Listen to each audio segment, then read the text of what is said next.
I think we met 3 years ago when you were starting to meditate. And I remember at that time you said that your motivation was to find serenity and peace. What is your practice now? Still only once a day, and that's at night before I turn in. Because I find that that's a restful period for me with the work behind me. And it helps me relax my mind and go to sleep. Mm-hmm. And how long do you meditate for? About 20 minutes, sometimes 25. I remember last time we met, we spoke about your morning meditation, and you were going to do a 10-minute morning meditation. Well, I never got around to doing it because I jump up at my emails. But now that I'm less concerned with government, I'm out of the cabinet, I think I'll try that. I'm going to be teaching some business students next year about meditation and its relationship to leadership. Could you share some thoughts with me about how you might think that a person who meditates would be a better leader? Could you see that connection through your own experience? Well, my own experience is when I'm stressed to make a decision, I stop and meditate first. And at the end of the meditation, if I'm still of the view that I should proceed, then I proceed. In other words, I still the mind for 20 minutes, and so far as I can still the mind. But the question is still going around in my mind. And after the meditation, I thought, well, that's enough of it. Let's make up our minds. So it gives you a kind of detachment from the emotional aspects of the decision. Yeah, very interesting. So would you do that during the day, or would you leave that till the evening? Oh, I do that during the day when I have problems to resolve and see irritating me. I see. So you would just sort of interrupt the flow of the day and stop and meditate if you had a big problem to deal with? Well, Coxon has given me something which I put on my computer. 5 minutes, 10 minutes, 15, 20, 25, 30. So depending on the stress I'm feeling and how long I think I need to vegetate this problem in my mind whilst it is still, I choose the timing. So if it was a smaller problem, you'd maybe only take 5 minutes. Well, if it's so small a problem, I don't think I'll bother. Your comments on meditation and your sharing your own conviction about it, I think really will help many people who carry a lot of responsibility or power in their lives to see in meditation a way that they can have clarity and balance. And supposing Hitler had taken the meditation, would he have embarked on such a wild and dangerous course to capture Western Europe and Russia all in one go? I think there's a lot to be said for having great leaders of big nations before they embark on a project to sit down, not for a few minutes, but for a few hours each day, meditating on the wisdom of it all. Let's think this over for a few weeks. Let's meditate. Okay. So you would give that advice to world leaders today? Yes, I would, before they embark on any use of force. you think you could ever persuade world leaders when they come together for their summit meetings or important meetings together to begin their meetings with meditation? I think that they think it rather odd. Yes, I think they would. They've come to discuss serious problems, to get grievances resolved, and you're asking me to meditate. Okay, I think it would be difficult to persuade them, but would you advise them? Yes, I would advise them.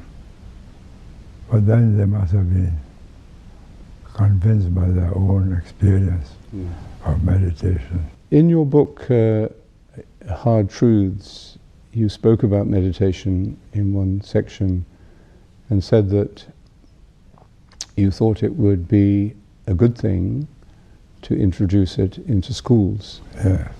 Could you say something about that, and would you recommend that to? First, the teacher must be in acceptance of the virtue or the value of it. I would have no doubts that with the proper teachers, you'll have a more orderly classroom. I have to say a 10-15-minute meditation before lessons begin. Because we live in a very pluralist society, in any classroom today you're going to have children of different faiths or different faith traditions. They may not be practicing their faiths, but they've been formed by them. Would you agree that meditation has, in a pluralist society like ours, especially like Singapore, that meditation can help to unify a diverse group like that? It shows how intrinsically close to each other we are as human beings. The Buddhists practice it, the Muslims practice it, the Hindus practice it, the Christians practice it, the non-believers like me also practice it.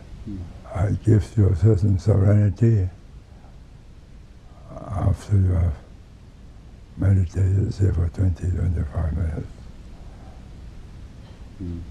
I find 10 minutes too short. Yes. Yes, we generally recommend 20 minutes as a minimum. But with children, we recommend 1 minute per year of their age. So if they're 5 years old, they meditate for 5 minutes. And usually they can meditate for longer, but how do you motivate the teachers unless they believe in it? Has meditation given you a sense of what the spiritual values of life mean? Well, I'm a non-spiritual person, so that's a wrong question to put to me. It's not so much the spiritual value, it is the value it has in helping me resolve problems. But undoubtedly, in the long run, it must alter a person's character. In what way? Making him realize that there's an inner self which is more important than the one who is thinking about himself. So that we have a true self as well as a sort of public self. Well, all of us have that, but not all of us have the realization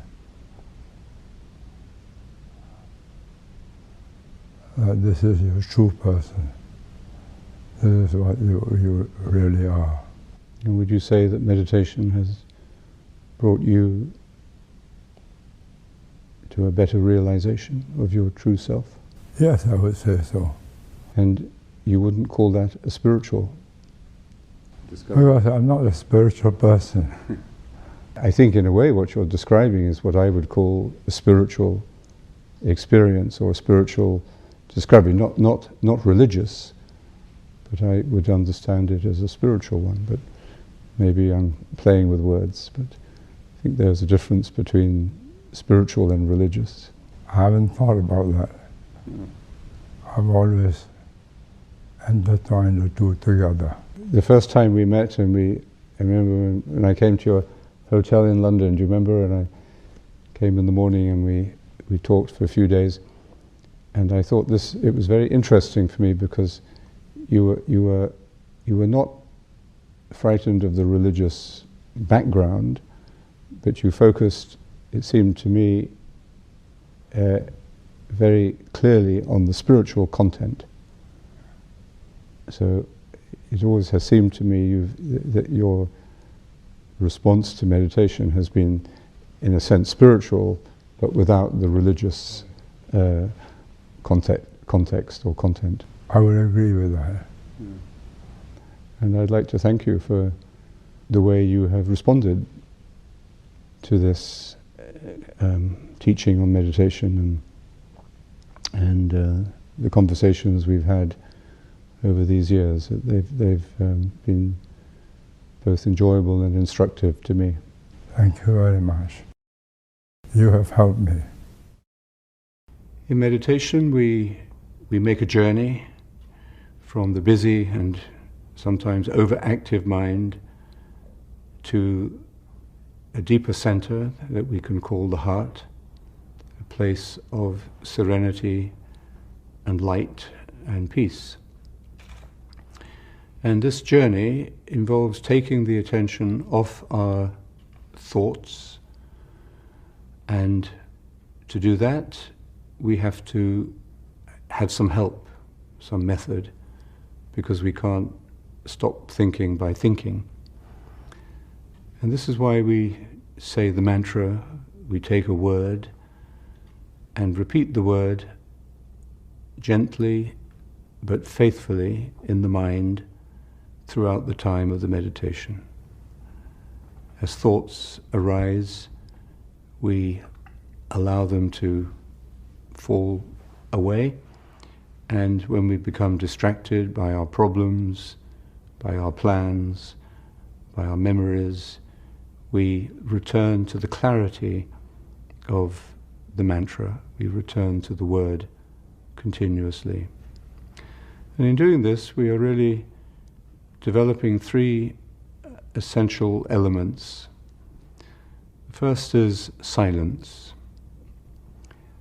You could say that meditation is the work of silence, because it is the work of attention. When we pay attention, we are in effect becoming silent, because we're becoming focused and concentrated.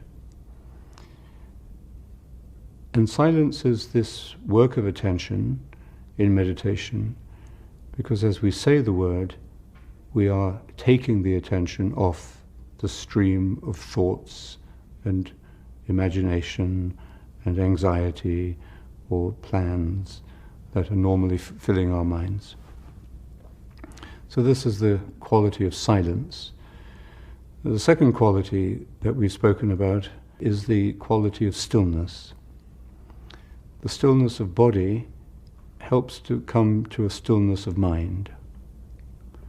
With that stillness of mind comes a clarity, a transparency, and a joyfulness. When the mind becomes still, it lets go of desire. And so we experience detachment from our plans and attractions and all the other forms of desire that we have. And again, the mantra helps to still the mind, because it allows us to let go of our desires. And the third element is the quality of simplicity. And in simplicity, we are not analyzing ourselves. We're not evaluating ourselves. We learn to be, not to perform, not to achieve, not to be successful, not to be perfect, not to be defensive, but just to be. And with that comes a great expansion of consciousness, a great deepening of our spirit. So these are the three qualities that we bring to development in meditation: silence, stillness, and simplicity. And these qualities develop very naturally and extend into all areas of our life through this amazingly simple discipline of the mantra. And that's what we have shared together on all the occasions we've met, and that's what we can practice together again now. So the basic rule of posture is to simply sit as comfortably but as still as possible. Put your hands on your lap, on your knees, in whatever way allows you to be still, relaxed and alert. Close your eyes lightly. Breathe normally. And then silently, in your heart, in your mind, begin to say your word, your mantra. And the word we recommend is the word Maranatha. Ma-ra-na-tha.